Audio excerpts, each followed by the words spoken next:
അതെ ശരിക്കും നിങ്ങൾ എവിടെ നിന്നുള്ള പരിചയം, എങ്ങനെയുള്ള പരിചയം, എപ്പോ മുതലുള്ള പരിചയം? നിങ്ങളെ പറയണ്ടേ ഞാനാ പറയാ? ആരാ പറയാ? നീ പറഞ്ഞോ ഞാൻ കേൾക്കാണ്. തെറ്റണ്ടി ഞാൻ ഇങ്ങനെ തലക്കെട്ട്. അതായത് കൊറോണയുടെ സമയത്ത് ഞാൻ ഇവിടെ ഇരുന്ന് അബുദാബിയിൽ ഡിഫൻസിലാണ് ജോലി ചെയ്യുന്നത്. അപ്പൊ ആ സമയത്ത് വീഡിയോസ് ഒക്കെ ചെയ്യും. മുട്ടകാക്കൻ്റെ വീഡിയോ ഒക്കെ കാണലുണ്ട്. അങ്ങനെ ഞാന് പണി ഈ കൊറോണ വന്നപ്പോൾ 3G പണി പോയി. അതന്നെ അത് പറഞ്ഞു കഴിഞ്ഞ് വൈറലായിട്ട് അങ്ങനെ പറഞ്ഞു തരണ്ടല്ലോ ഞാൻ 3G. അങ്ങനെ അത് കഴിഞ്ഞ് ഇവിടെ വന്ന് ടിക്ടോക്കിലൊക്കെ വീഡിയോ ചെയ്യായിരുന്നു. അങ്ങനെ ഇവിടെ എത്തി അജ്മാലിൽ എത്തിയപ്പോൾ വീഡിയോ പോസ്റ്റ് ചെയ്ത് അപ്പോൾ മുട്ടകാക്കാൻ്റെ കമന്റ് ഒന്ന് ഷോപ്പിലേക്ക് വരുമോ എന്ന് ചോദിച്ചിട്ട്. അപ്പൊ എനിക്കിത് ഏതാ ഷോപ്പ് എന്നൊന്നും അറിയില്ലല്ലോ. അങ്ങനെ ഞാൻ പോയി ഫസ്റ്റ് കണ്ടപ്പോൾ വിളിച്ച പേരാണ് മുട്ടകാക്ക.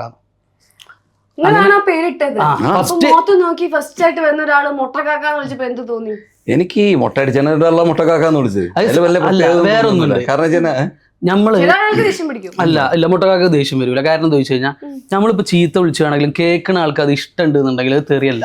നിങ്ങളോട് ഇപ്പൊ എന്തെങ്കിലും ഒരു ചെറിയൊരു തമാശ പറയുകയാണെങ്കിൽ ഇഷ്ടപ്പെടുന്നില്ലെങ്കിൽ പിന്നെ അതോടെ സ്റ്റോപ്പ് ചെയ്യണം. ഇനിയിപ്പോ ഒരു ചെറിയ തെറി പറയാണ്, അത് ചിരിച്ചോണ്ടാ കേൾക്കണെന്ന് വെച്ചാല് ആ പറയണതില് എന്താ പറയാ തെറ്റുണ്ട് എനിക്ക് തോന്നുന്നില്ല. നാളെ മുതല് ഞാൻ ഇവനെ ചിരിച്ചിട്ട് അങ്ങനെയല്ല ഞാൻ ഉദ്ദേശിച്ചത്.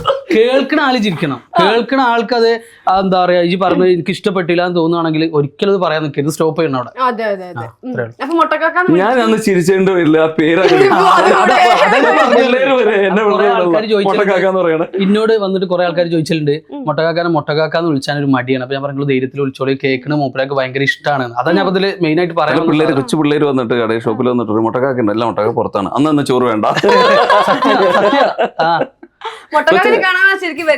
ഇല്ല ഞങ്ങളെ കാണാനാ വരുന്നത്. പക്ഷെ ചില പിള്ളേർക്ക് ഭയങ്കര ഇഷ്ടമാണ്. ഒരു ഞങ്ങൾ കുറച്ച് ഇത് ചെയ്തായിരുന്നു. അല്ല മുട്ടക്കാക്കനെ കാണുമ്പോ എന്തോ ഒരു വസ്തുവായിട്ട് തോന്നുകയാണ്. നമ്മൾ മനുഷ്യന്മാരെ പോലത്തെ തലയല്ലല്ലോ, വേറെ തരം ഒരു തലല്ലേ. കറക്റ്റല്ലേ? അത്ഭുതവിളക്കില്ല അതിലെ ഭൂതമായിട്ട് രണ്ടു കുറച്ച് വീഡിയോസ് ഞങ്ങൾ ചെയ്തിരുന്നു. അതിനുശേഷമാണ് പിള്ളേര് കുറച്ച് ഫാൻസ് വന്നത്. ഇവനൊരുത്തനും കണ്ടുകൂടാ പിള്ളേർക്ക്. കാണുമ്പല്ലേ ഒരു മറ്റേത് പറയില്ല, എന്താ ടിന്റുമോന്റെ ശരീരം മാടപ്രാവിന്റെ മനസ്സ്, അതേപോലെ കാണുന്ന സ്റ്റൈൽ ആണെങ്കിൽ സത്യം പറഞ്ഞാൽ നിങ്ങൾ വിശ്വസിക്കില്ല എന്നറിയില്ല, ശരിക്കും ഞാനൊരു ശരിക്കും ഗുണ്ടല്ല. ഇതാണ് ഞാൻ പറഞ്ഞ കറക്റ്റാ. ശരിക്കും ഞാൻ കാരണം ശരിക്കും നിങ്ങളില്ലേ ഈ സ്ക്രിപ്റ്റ് ഒക്കെ ചെയ്യുക എങ്ങനെയാ? സഡൻ അല്ല, അതായത് സ്ക്രിപ്റ്റ് ഓൾറെഡി ഒരു വീഡിയോ കണ്ട് എഴുതിയിട്ടുണ്ടാവും. കണ്ടന്റ് വൈസ് ഉള്ള വീഡിയോസ് കണ്ടന്റ് ആണെന്നുണ്ടെങ്കിൽ നമ്മൾ എഴുതി വെച്ചിട്ടുണ്ടാവും. മറ്റേതാണെങ്കിൽ എഴുതി വെക്കൂല, ഞങ്ങളുടെ ആരുടെങ്കിലും മൈൻഡിൽ വരുന്ന സാധനങ്ങളായിരിക്കും.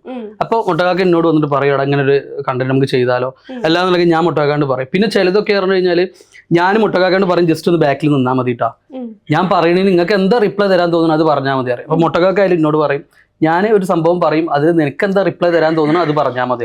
റിപ്ലൈ ശരിയായാലും 10 ടേക്ക് വരെ പോകും. സഡൻ അതാ പറഞ്ഞ റിപ്ലൈ ശരിയായില്ലെങ്കിൽ 10 ടേക്ക് വരെ പോകും. 4-5 അതിന്റെ 3-4 നേരെ ഈ നേരമുള്ള നേരത്തെ പോയിട്ടാണ് ഈ ചെയ്യുന്നത്. അപ്പൊ പിന്നെ കണ്ടന്റ് വീഡിയോ ആണെങ്കിൽ അത് സ്പോട്ടിൽ ഓരോ സംഭവങ്ങൾ ചില പറയുമ്പോൾ വായിന്ന് വീഴുന്ന ചില അബദ്ധങ്ങളുണ്ടാവും, അത് തന്നെ കണ്ടന്റ്. പിന്നെ മൂപ്പരാൾ മൊത്തം അബദ്ധം പറയുള്ളൂ, അതുകൊണ്ട് കുറെ കണ്ടന്റ് ഉണ്ടാവും. നുണ പറയാനും അബദ്ധം പറയാനും തിന്നാനും മാത്രമാണ്. രണ്ടാളെടുക്കും. എങ്ങനെ ഏറ്റവും കൂടുതൽ തെറ്റിക്കുന്നത് തന്നെ ഞാൻ എനിക്ക് ഒറ്റ ടേക്ക് മതി. ഇപ്പൊ മനസ്സിലായില്ല ആരാണ് ഇവന് 10-25 തൃപ്തിയാവില്ല.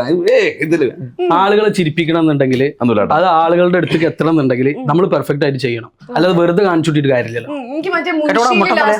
കോഴിനെ പിടിച്ചിട്ട് തല മാത്രം സൂം ചെയ്ത് കാണിച്ചു പറയുമ്പോ മുൻപ് ലാസ്റ്റ് ആ ഭാഗം കാണാൻ കോഴി ആ സ്വഭാവം കയ്യിലിരിക്കുന്ന സാധനത്തിന്റെ സ്വഭാവമാണ് കോഴി. സത്യം എന്റെ ഗുരു മൂപ്പരാളാ, എല്ലാത്തിലും എന്റെ ഗുരു. ഞാൻ എനിക്ക് എന്ത് തെറ്റുണ്ടെങ്കിലൊക്കെ ഗുരു മൂപ്പരാളാ.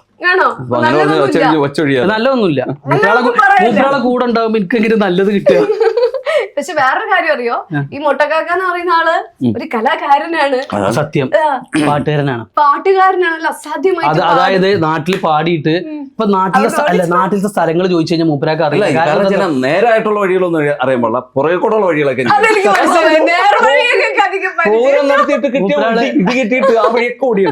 അതായത് സത്യാണ്, തമാശ കൂടി സത്യം പറയണേ.